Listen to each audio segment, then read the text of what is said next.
I've told this story maybe 100 times now. At dinners, to my brother, once to a stranger on a train who I never saw again.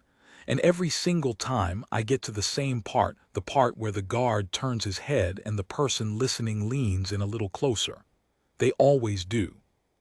Because nobody expects a man who's trained to stand like a statue to suddenly become the loudest thing in the square without saying a single word. But let me start at the beginning. Let me tell it the way it happened. It was a Tuesday, late September. I remember it was a Tuesday because I'd taken the day off work for no real reason other than I was tired and London was right there, and I'd never properly seen it. I'd lived 2 hours outside the city my whole life and never once stood in front of Buckingham Palace. Isn't that strange? You always think the famous things will wait for you, that you'll get round to them eventually. So I got the early train, cheap ticket, coffee that tasted like the inside of a thermos, and by 10:30 in the morning I was walking up the mall with the trees still dripping from overnight rain, and the gold tips of the Victoria Memorial catching what little sun there was. The weather couldn't make its mind up that day.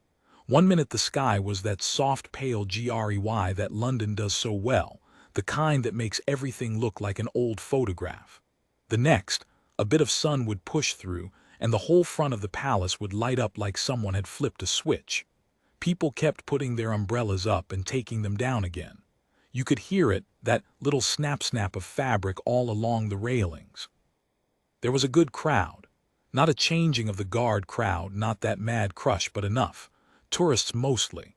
A school group in matching yellow caps, all holding hands in a long wobbly line. A couple taking selfies that they kept deleting and retaking. An older man in a flat cap who'd clearly been coming here for 50 years and looked at the rest of us like we were amateurs. Which we were. And the guards. You've seen them. Everyone's seen them, even if only in pictures. The tall bearskin hats. The red tunics so bright they almost hurt your eyes. The way they stand so completely still that your brain genuinely starts to wonder if they're real, if maybe it's a clever waxwork, until you catch the tiniest flicker, a blink, a breath, the smallest shift of weight, and you feel a bit silly for doubting it. The one nearest to where I was standing was young. I'd find out his name later from the papers, but at the time he was just the young one in my head. Lance Corporal Aiden Brooke. Couldn't have been more than 23, 24. Smooth face under that enormous hat. Jaw set. Eyes fixed on a point somewhere over all our heads, like he was watching something the rest of us couldn't see. I stood there for a while just watching him. That's a thing that happens. You come to see a palace and you end up watching a man stand still. There's something almost hypnotic about it. The discipline of it. You start to imagine what's going on inside his head. Is he bored? Is he counting? Is he thinking about his dinner? Or has he trained himself into some kind of empty calm like a monk? A little girl from the school group broke away and stood right in front of him. Couldn't have been more than 6. She looked up at him, and I mean up, because he was towering over her with that hat, and she did a tiny curtsy, just a wobbly little dip. And then she waited, like she was hopping he'd do something back. He didn't move. Of course he didn't. But I swear, and I've thought about this a lot since, I swear something in his eyes softened for half a second, just for her. Then a teacher came and gently pulled her back into the yellow-capped line, and the moment was gone. That's the kind of day it was. Small, sweet, ordinary. The kind of day you forget by the weekend. Or it would have been, if the cars hadn't shown up. You hear money before you see it. That's something I learned that afternoon. It started as a low purr at the edge of the noise. Underneath the chatter and the camera shutters and the pigeons and the distant traffic on Constitution Hill, there was suddenly this deep, smooth, expensive sound. Engines. More than one. The sort of engines that don't have to rev to be heard, that just exist at a frequency that makes you turn your head. 3 cars, black, long. The middle one bigger than the other 2, with windows so dark you couldn't see a thing inside. They came up slow and easy and pulled in near a side entrance, off to the right of where most of us were standing, on the edge of the area where the public usually isn't. and immediately the energy of the crowd changed. You know how that happens? When a group of strangers all sense something at once and shift like a flock of birds. Phones came up. People went on tiptoe. Who is it? Who's in there? A ripple of guessing. Royalty? A film star? Somebody famous, obviously, with cars like that. Doors opened. Men got out first, big men in dark suits, the kind with the earpieces and the eyes that never stop moving. Security. Two of them stood by the middle car and scanned the crowd in a way that made you suddenly aware of your own hands, like you might be doing something suspicious just by existing. And then he got out. I'd love to tell you I recognised him straight away. I didn't. But the woman next to me did, and she said his name under her breath like it was a swear word she was impressed by. Marcusrenfield, the shipping man. The one who bought up half a coastline and built those enormous data centers. The one who was always on the news saying things that made people either cheer or throw their remote at the telly. American. Very rich. The sort of rich that doesn't feel real, that feels more like a number than a person. He was shorter than I expected. They always are. But he carried himself like the tallest man in any room. Pale gray suit, no tie, the top button open in that way that says I don't need to follow your rules. Sunglasses, even though the sun had ducked back behind the clouds. A watch you could see glinting from 40 feet away. He stood by the car for a moment and just surveyed. That's the only word for it. He looked at the palace, and then he looked at the crowd, and then he looked at the guards. And there was something in the way he did it that put a little knot in my stomach, though I couldn't have told you why at the time. It was the look of a man checking that everything was in its place. The look of a man who, when he walks into a restaurant, expects the best table without asking, and is genuinely surprised on the rare occasion he doesn't get it. Someone official-looking came out to meet him. A handler, I suppose. There was a handshake, some words I couldn't hear, a laugh from Renfield that carried across the forecourt too loud, the laugh of a man who knows he can be as loud as he likes. And then he started to walk, not towards the side door the way you'd expect. He drifted, slow and easy, hands in his pockets, towards the railings, towards the public, towards us. Towards the young guard. I want to be fair here. I've replayed this so many times, and I want to be fair to everyone, even him. Maybe he didn't mean anything by it. Maybe in his world this was just being friendly. Maybe where he came from, a man in a uniform was someone who worked for you, smiled at you, opened your door and thanked you for the privilege. Maybe he genuinely didn't understand what he was walking up to. But I'll tell you what it looked like. It looked like a man who decided he wanted a photo, a trophy, a little story to tell on his yacht. And then I got the Buckingham Palace guard to salute me. Can you believe it? He came right up to the railings, a few feet from Lance Corporal Brooke. The crowd hushed. You could feel everyone holding their phones a little steadier, sensing that something was about to happen, not knowing what. Renfield took his sunglasses off, folded them, slipped them into his breast pocket, looked the young guard up and down, slow, the way you'd look at a car you were thinking of buying. Now this, he said, loud enough for all of us to hear, this is what I came to see. Brooke didn't move, eyes forward, breathing slow. Renfield smiled. He turned slightly, and he was turning so that one of his men could get the camera angle right. He was setting up the shot. He lifted his chin and looked back at the guard. Come on, son, he said. Give us a salute for the folks back home. And the square went quiet in a way I have never heard a public place go quiet. Not silence exactly. You could still hear the pigeons, the distant cars, a baby somewhere fussing. But the human sound stopped. All those tourists, all those phones, all that chatter gone, held. Everyone waiting to see what the boy in the red coat would do. I was close enough to see Brooke's throat move. A single swallow. The only sign that he'd heard anything at all. He did not salute.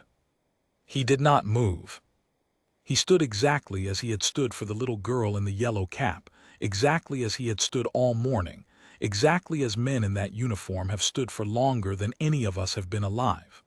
Eyes forward, spine straight, a wall of red and black that said, without a single word, "I do not work for you." And Marcus Renfield's smile started, very slowly, to slip. Now here's the thing about a man like that. A man who has spent 30 years never hearing the word no. When the world finally tells him no, even a quiet no, even a no made entirely of stillness and silence, he doesn't understand it at first. His brain can't process it. It's like watching someone push a door that says pull. There's that little beat of confusion before the embarrassment kicks in. Renfield had that beat. I watched it happen on his face. The smile slipping, the eyes narrowing just a touch, the head tilting like maybe he'd been misheard. "Hey," he said, a little louder, a little less friendly. "I'm talking to you, big guy, just one salute. You do it for the cameras all day, right? It's your job. It's your job." I remember those 3 words landing in the quiet like a dropped glass. A couple of people near me actually winced. Because there's something about telling a person their job is to perform for you. There's something about a man in a soft gray suit who has never once in his life had to stand still in the cold for hours, telling a young soldier that his discipline is a circus trick. Brooks' jaw tightened. That was all, the smallest movement. But after watching him be so completely motionless all morning, that tiny tightening of the jaw was like a clap of thunder. The security men shifted. One of them said something low to Renfield, a hand half raised, the universal gesture of "Sir, maybe let's not." But Renfield wasn't listening. He'd been told no, and now there was an audience, and a man like that cannot be told no in front of an audience. It does something to them. You could see it doing something to him. "You know who I am," he said. And somewhere in the crowd, very quietly, the older man in the flat cap, the one who'd been coming here for 50 years, said, to no one in particular but loud enough for those of us nearby to hear, "Doesn't matter who you are, son. He's not guarding you." A few people laughed, nervous laughter, but it broke something in the air, and it told me, and I think it told everyone, whose side this crowd was on. Renfield heard it too. His head snapped round, looking for the source, and for a second I thought it might all kick off right there. But he couldn't find the man. We all closed ranks the way crowds do, 100 innocent faces, nobody knowing anything. He turned back to the guard. And that's when he did the thing that changed everything. The thing that turned a slightly awkward moment into the story I've been telling for years. He reached out, over the low part of the railing, and he put his hand on Lance Corporal Brooks' arm. I heard the gasp before I understood why people were gasping, a sharp collective intake of breath all around me. The flat-cap man muttered, "Oh, you do not touch them." Because here's what most of the tourists didn't know, and what I only half knew myself at the time. You don't touch the King's Guard. It's not a polite suggestion. It's not a velvet rope. Those men are on active duty. They are armed. And they are permitted, required, even to act if they feel they need to. The hat and the red coat make people forget that these are real soldiers with real training doing a real job. They are not statues. They are not actors. They are not, despite what Marcus Renfield seemed to believe, props. The instant his hand landed on that red sleeve, Lance Corporal Brooke came alive. It was the fastest thing I'd ever seen a human being do. 1 second he was a statue. The next, he had snapped to attention with a force you could feel in your chest, his boots cracking against the ground, and he turned sharp, total, his whole body pivoting, and he brought his weapon up across his body in one clean, violent, beautiful motion, and he roared. I will never forget the sound. It came from somewhere deep, somewhere trained, a voice pitched to carry across a parade ground and stop a man's heart. "Stand back from the Queen's Guard." And Marcus Renfield, billionaire, shipping magnate, owner of half a coastline, the man who'd never once in 30 years heard the word no, jumped backwards like a startled cat and nearly fell over his own expensive shoes. If you've never heard a trained soldier shout properly, and I mean properly from the chest, the way they're taught, then you don't really know what the human voice can do. It doesn't sound like anger. That's the thing that surprised me. When most people shout, you hear the panic in it, the wobble, the loss of control. This was the opposite.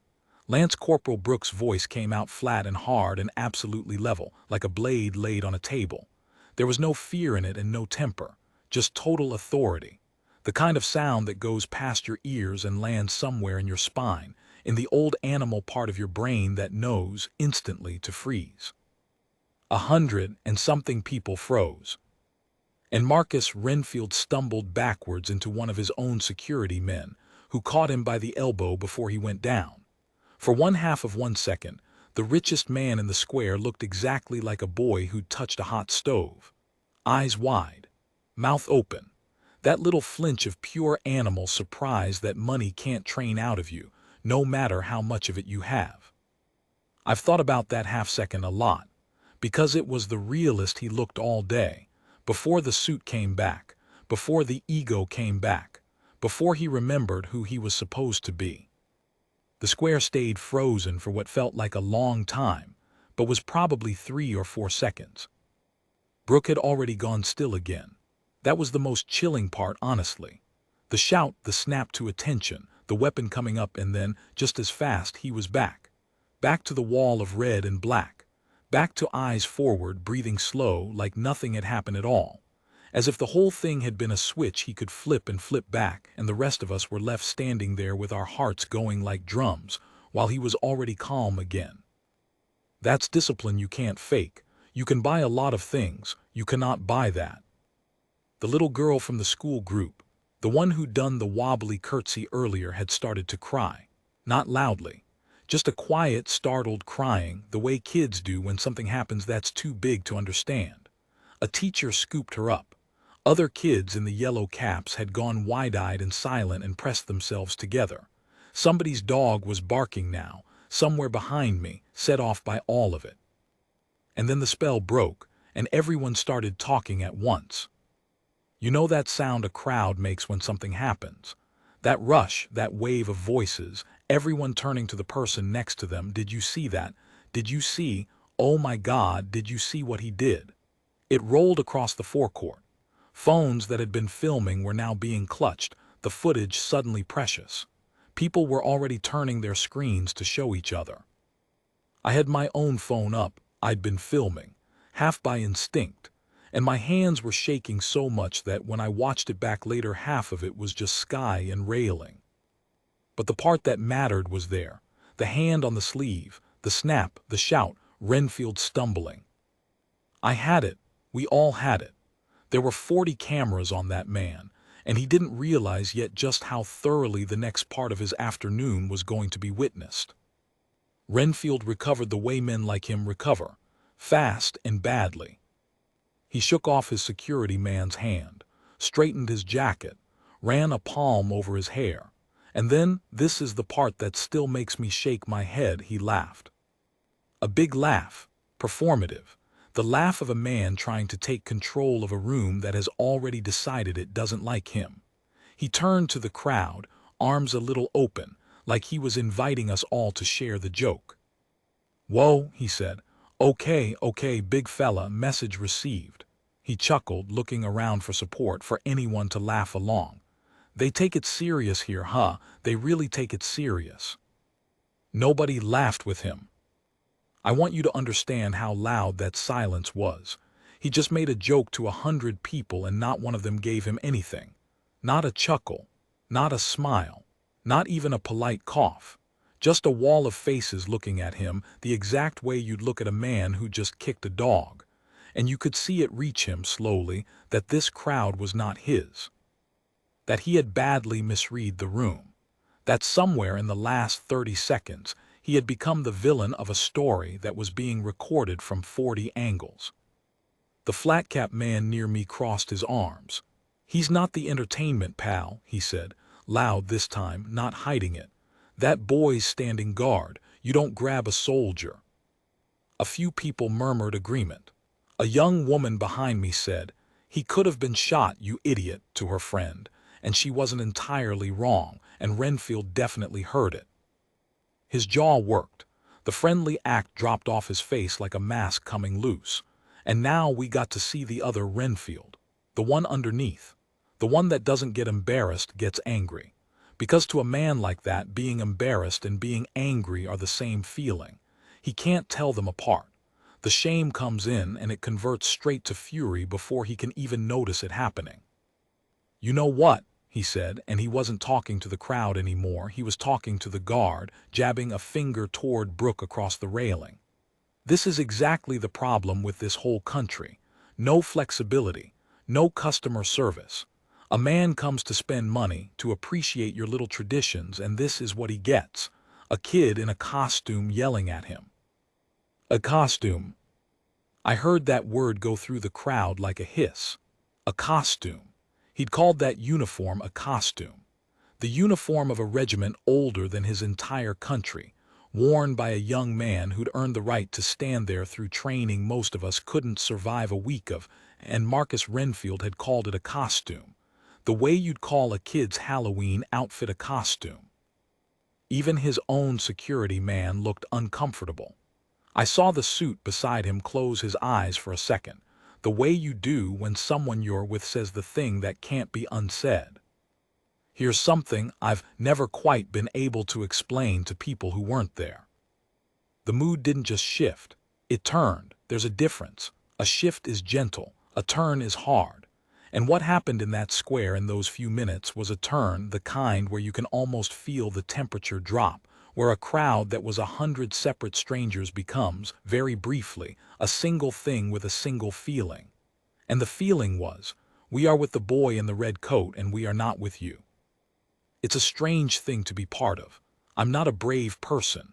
I'd never have said a word to a man like Renfield on a normal day. But standing in that crowd, feeling everyone around me lean the same way, I felt something I can only describe as backbone. Borrowed backbone. The kind you get when you're not alone. And Lance Corporal Brooke stood through all of it. That's what I keep coming back to. Through the laugh, through the finger jabbing, through costume, through all of it, he never reacted again. Eyes forward, spine straight. He'd done his job in that one explosive moment, and now he was doing the other part of his job, the harder part, the part that doesn't make the videos. Standing absolutely still while a furious man insulted him to his face in front of 100 strangers.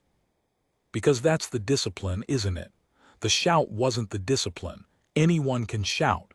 The silence afterward was the discipline, the not rising to it, the not giving the man one more inch. There's a kind of strength in stillness that I never understood until that afternoon. We think strength is the loud thing, the dramatic thing, the snap and the roar.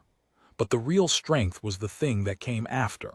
A 23-year-old kid standing rigid and silent while a billionaire called his life's discipline a Halloween outfit, and choosing with everything in him, not to give that man the reaction he was so desperate for.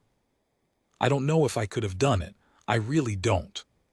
It might have ended there. Renfield might have stormed off to his black cars and his side door and his private tour, leaving us all with our shaky phone footage and a story for the pub. But then a second guard appeared.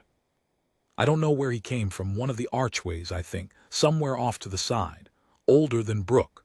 A sergeant, I'd guess, from the way the other soldiers' posture changed when he came into view, that little tightening that ranks do around a senior man.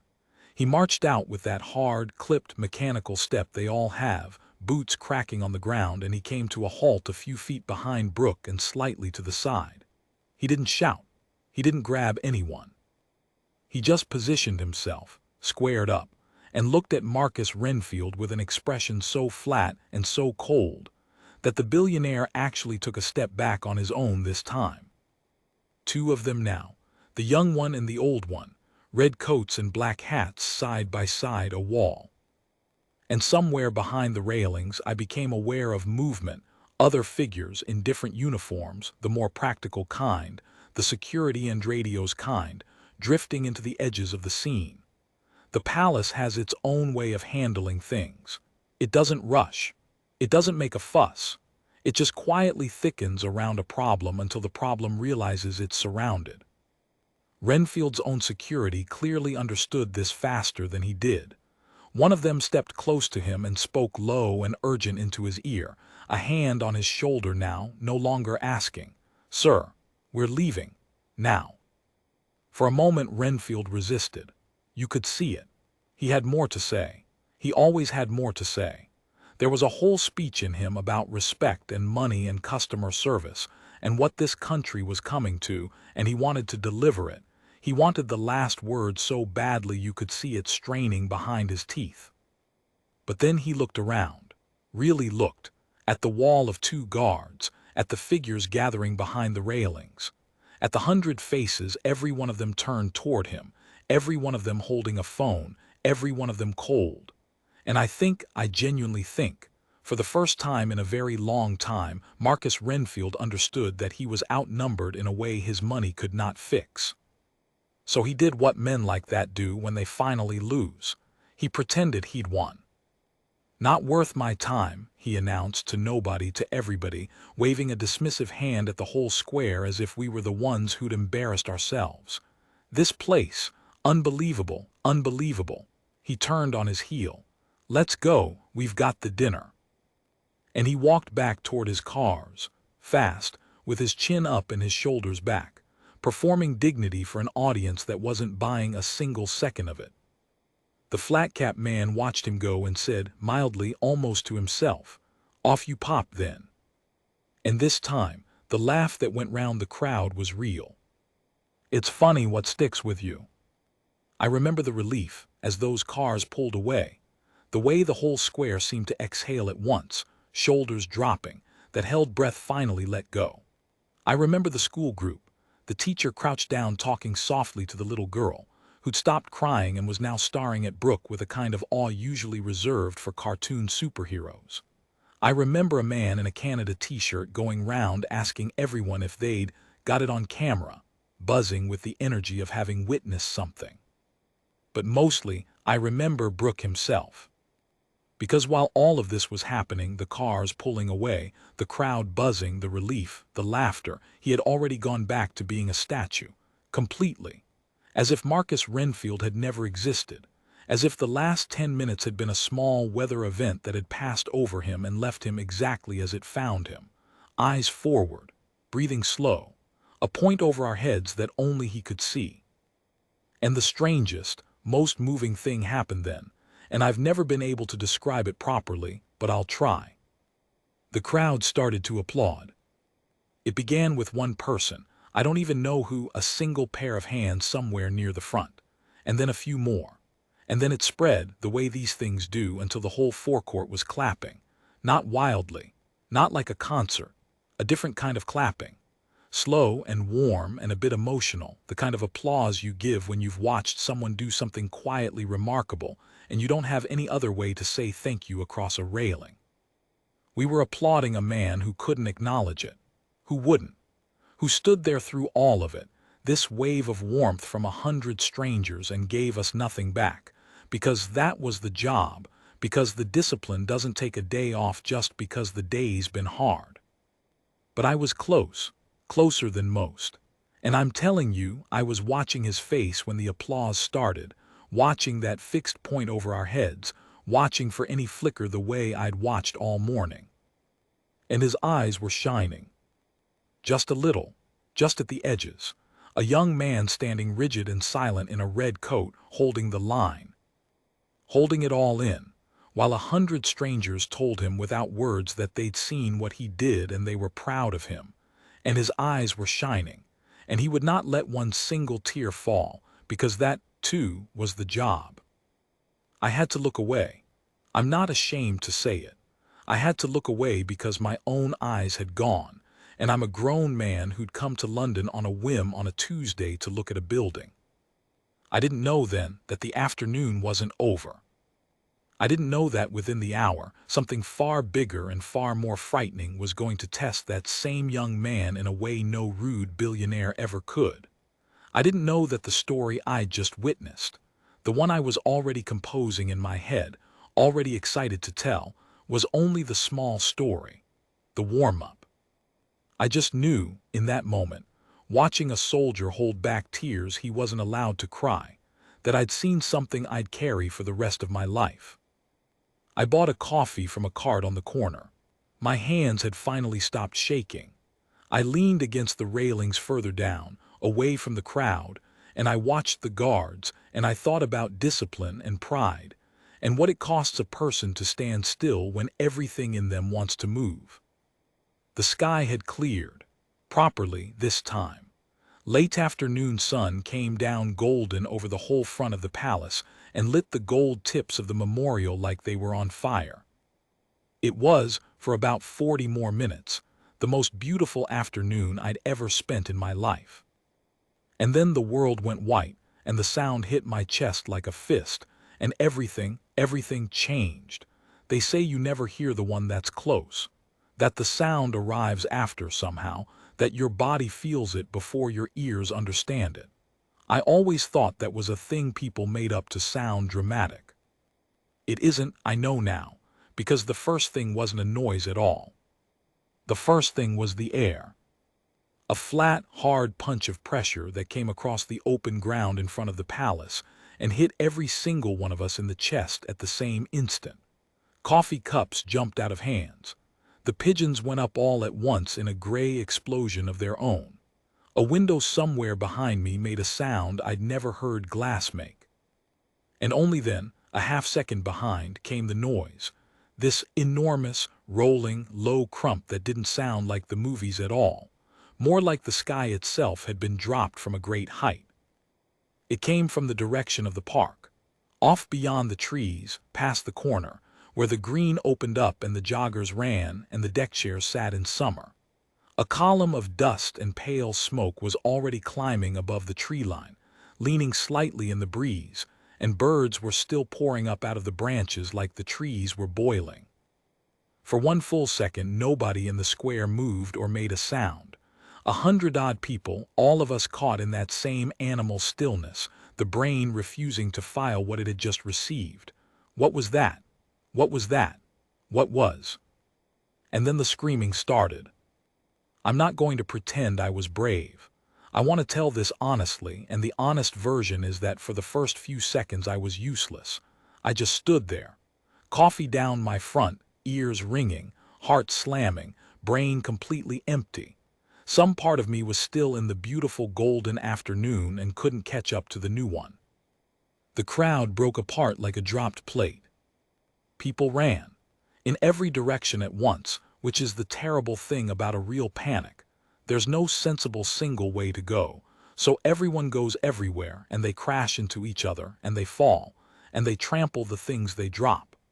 A pushchair tipped over near me and a man dived for it and got the baby up, and the baby was screaming and the man was screaming and everyone was screaming. The school group, the yellow caps. I saw the teachers throw their arms wide and try to gather the children in, herding, counting, faces white as paper, and one little voice rising above everything. "Where's Lily? Where's Lily?" And Lily, I realized with a lurch, was the curtsy girl, and for one horrible moment nobody could find her. People were down. Some had fallen in the rush. An older woman was on the ground near the railings, not moving much, and people were stepping over her in their panic, and that was the thing that finally moved my feet. I got to her. I don't remember deciding to. I just found myself crouched over her, hands up, shouting at the running crowd to go round, mind her, mind her. It was chaos, total. The smoke kept climbing over the trees. Somewhere alarms had started. Car alarms, building alarms, a rising tangle of sound. And under it all you could feel a second fear taking hold in the crowd, the modern fear, the one we all carry now. Is there another one? Is this the first or the only? Do we run or do we hide or do we freeze? And in the middle of all of it, in the absolute middle of the storm, there was one thing that did not move. Lance Corporal Aidan Brooks stood his post. I looked up from the old woman with the world coming apart around me, and there he was, exactly where he'd been all day, exactly as he'd been for the billionaire, for the little girl, for the applause, eyes forward, spine straight, Red coat, black hat, that fixed point over the chaos that only he could see. He had not run. He had not flinched. While 100 trained from birth civilian instincts told every single one of us to flee, this 23-year-old boy had stood and locked himself down and held the line, because the line was his, because that was the job, because the job does not end when the world goes white. And I understood something then that I'd half understood that morning and only fully understood in that moment watching him. The stillness wasn't about Renfield. It was never about a salute or a tourist or a photo. The stillness was this. The stillness was for the day the world went white and somebody somewhere needed there to be one fixed point in all the panic, one figure that said the line still holds, the order still holds, this place is still standing and so am I. People were running past him, and a few of them, I saw it, a few of them slowed, because he wasn't running. Because if the guard wasn't running, maybe it wasn't over, maybe it wasn't here, maybe there was a center to hold on to. A mother pulling 2 kids slowed near him and got her bearings and changed direction toward the safer open ground, taking her cue from the one calm body in the square. He couldn't tell her where to go. He couldn't break to help her. But just by being there, by being the thing that didn't break, he was helping more than he could possibly have known. That's a kind of courage nobody gives medals for. The courage of staying. Of holding still when staying still feels like the most unnatural thing a body can do. Of being the anchor while everyone else is the storm. It didn't stay just him for long. The thing about that place, the thing I learned that day, is that underneath the red coats and the bearskin hats and the postcard prettiness, it is, at its core, a military operation. And when something real happens, the postcard drops away in an instant, and you see what was always underneath. The sergeant from before, the older guard, came out at a dead run, but a controlled run, shouting orders I couldn't make out. And suddenly there were more of them, the practical ones in the practical uniforms, moving with that terrible fast calm that trained people have, fanning out, hands up, voices hard and clear cutting through the panic. Move that way. Keep moving. Away from the trees. Keep moving, don't run, keep moving. Gates that I hadn't even known were gates were swinging. A whole machine, hidden inside the pretty building, was waking up and reaching out to catch the falling crowd. And Brooke, still at his post, became part of it. The sergeant said something sharp to him as he passed, and only then did Brooke move, breaking his stance at last, but not to run. He moved toward the trouble, toward the smoke, toward the corner where people were still coming through, dazed and bleeding and lost, and he started doing the thing the older guards were doing. Catching people, turning them, pointing them, a fixed firm body in the flow, this way, you're all right, this way, keep going. I'll never forget him crouching, that great tall lad in the full kit, crouching down to a child who'd been separated from someone, getting right down to the kid's level, that enormous hat tilting, saying something I couldn't hear but could read on his face. You're safe, we've got you.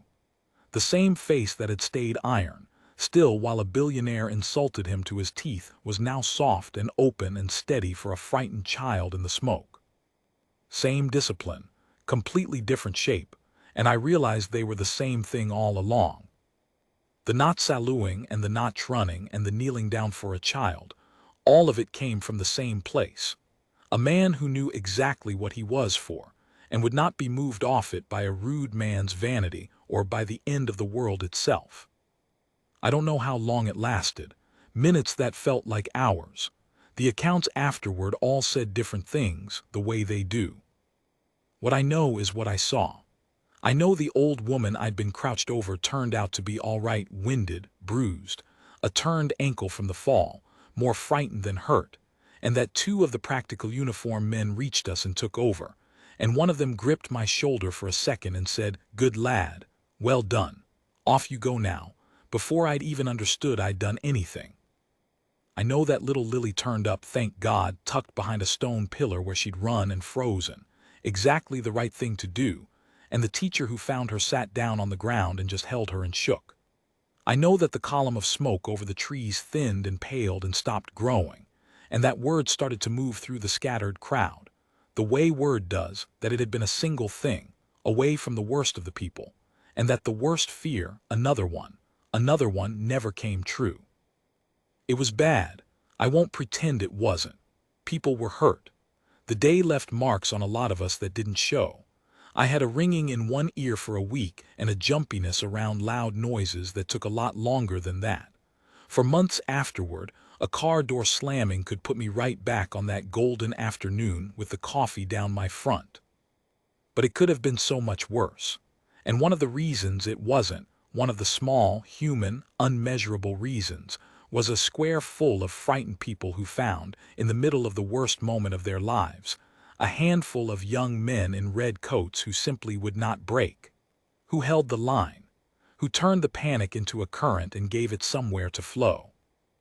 I went looking for him afterward, weeks later, in the way you do, in the news, online, in the footage everyone had taken. The billionaire clip went round the world first. Of course it did. Royal Guard shuts down arrogant billionaire or some such. Millions of views. Renfield's stumbling little jump played over and over. He never really lived it down. Funny how that works. A man builds an empire and gets remembered for the 3 seconds he jumped like a startled cat. But it was the other footage that got me. Quieter clips. Phone videos taken during the panic, shaky and screaming and chaotic. And there, again and again, in the corner of frame after frame, the same red coat, standing, then moving toward the smoke, then crouched down for a child. Different angles, different strangers' cameras, all of them accidentally capturing the same young man being the same steady thing while everything came apart. I never learned much about him beyond the name. The army doesn't make heroes of single soldiers in the way films do. They'd say he did his job, that any of them would have. That's the whole point. And maybe that's right. Maybe the most remarkable thing about Lance Corporal Aidan Brooke is that he wasn't remarkable at all, that he was exactly what that uniform is supposed to mean, no more and no less, on the one day in 1,000 when it actually got tested.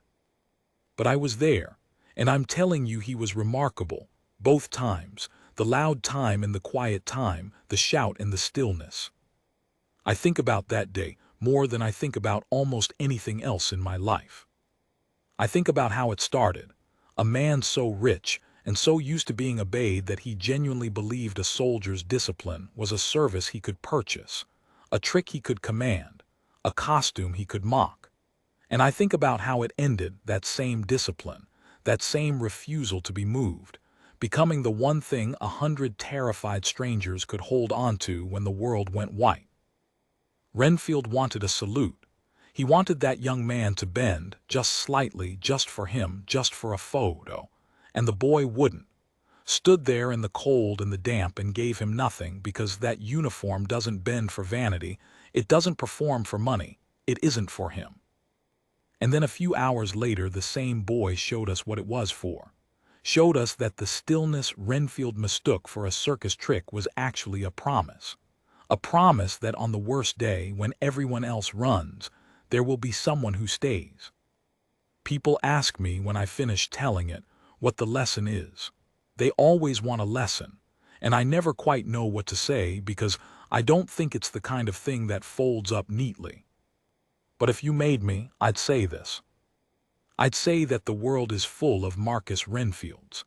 Loud men who think everything and everyone has a price, who mistake stillness for weakness and silence for submission, who walk up to the quiet, disciplined, unglamorous people holding the lines of the world and demand a little bow. And the world is also full of Aidan Brookes. You just don't notice them. That's the whole point of them. They stand at the edges of things, still and silent and easy to walk past, easy to mistake for decoration. Right up until the moment the world goes white, and then you find out that the thing you thought was a statue was the only one of you with the courage to stay. I came to London on a whim, on a Tuesday, to look at a building. I left understanding that the most extraordinary thing in front of that building was never the palace at all. It was the boy in the red coat who wouldn't salute a billionaire and wouldn't run from a bomb. Both, it turned out, were the same act of courage. I just had to wait a few hours to understand it.